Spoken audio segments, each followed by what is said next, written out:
July 5, 1943. The steppes around Kursk thunder with the largest tank battle in human history. 2,700 German tanks crush Soviet trenches, minefields sending machinery and body parts flying. It's Germany's last desperate gamble to regain the initiative on the Eastern Front, and the sight is horrific. But let's change one thing. Behind a ridge near Prokhorovka is something no one understands. A 73-ton behemoth from 2017. The M1A2 SCP-V3 Abrams dropped into a battle it was never meant to fight. So, what happens when the most advanced main battle tank on Earth is unleashed during one of history's bloodiest armored clashes? Can it single-handedly stop Operation Citadel? Or is it just one tank against thousands? First, let's take a look at what we just dropped onto the Eastern Front. The M1A2 SCP-V3 weighs 73 metric tons. That's 146,000 lb of composite armor and depleted uranium mesh that makes Tiger tanks look like tin cans. It's powered by a 1,500 horsepower gas turbine engine that sounds like a jet, and it screams across rough terrain at 42 mph. Its armor is so advanced that even modern anti-tank weapons struggle against it. It has Chabam-style composite layers mixed with depleted uranium inserts, giving it protection equivalent to over 600 mm of steel on the front. For perspective, a Tiger tank's dreaded 88 mm gun could penetrate maybe 150 mm of armor at typical combat range. Against an Abrams, it's lucky if it can leave a mark. The main gun is a 120 mm 256 smooth bob-bore cannon firing depleted uranium sabot rounds that travel at 1.5 km per second. These aren't the steel shells of 1943. They're fin-stabilized darts designed to punch through modern reactive armor. A Panther's frontal armor might as well be cardboard. But here's where it gets unfair. Third-generation thermal imaging. The Abrams can see heat signatures through darkness, smoke, and camouflage. Its ballistic computer calculates wind speed, target movement, and barrel droop, then puts rounds on targets at over 3 kilometers.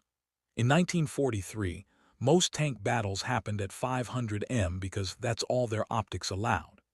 The Abrams also packs a coaxial 7.62 machine gun, a remote-controlled 50 caliber on the turret, and another 7.62 for the loader. Even without resupply, it's still got over 11,000 rounds of ammunition ready to turn German infantry and machinery into mist. But Germany's not going to make it that easy.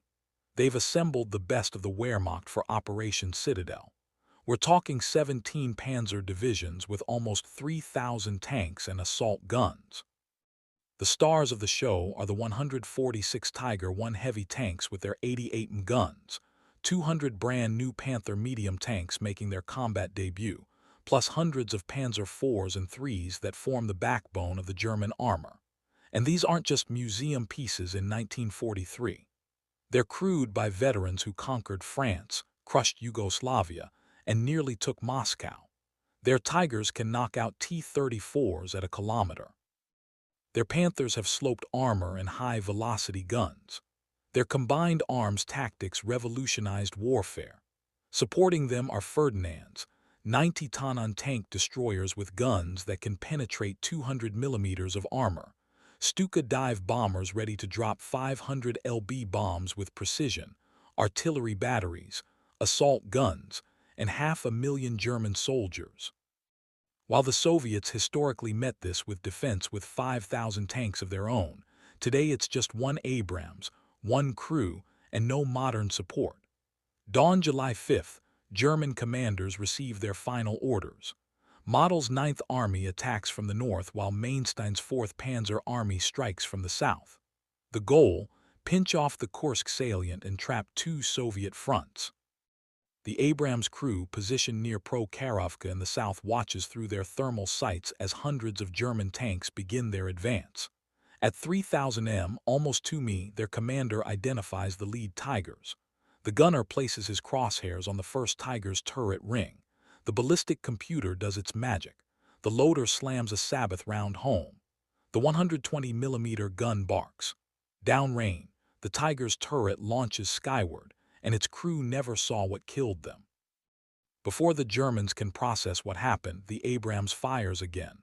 Another Tiger becomes a funeral P then, a Panther joins the Inferno, and a Panzer force splits in half. The German advance stumbles. Radio channels explode with panic reports. Their tanks are dying to an invisible enemy at impossible range. Commanders order smoke screens, but the Abrams thermals see the engine heat straight through. SS Panzer units tried their signature move, a concentrated thrust with Tigers leading the charge. The Abrams loader feeds round after round to stop the charge. German tanks explode in sequence, turned into scrap metal before they get within their own firing range. A Ferdinand tank destroyer finds a good hold-down position and fires its massive gun at a distant muzzle flash. The 200 penetrator round strikes the Abrams frontal armor and shatters like glass. The Abrams only has to return fire once. The Ferdinand's armor, the thickest in the German arsenal, offers zero protection against a depleted uranium dart traveling at 3 times the speed of sound. By midday, German commanders face a crisis.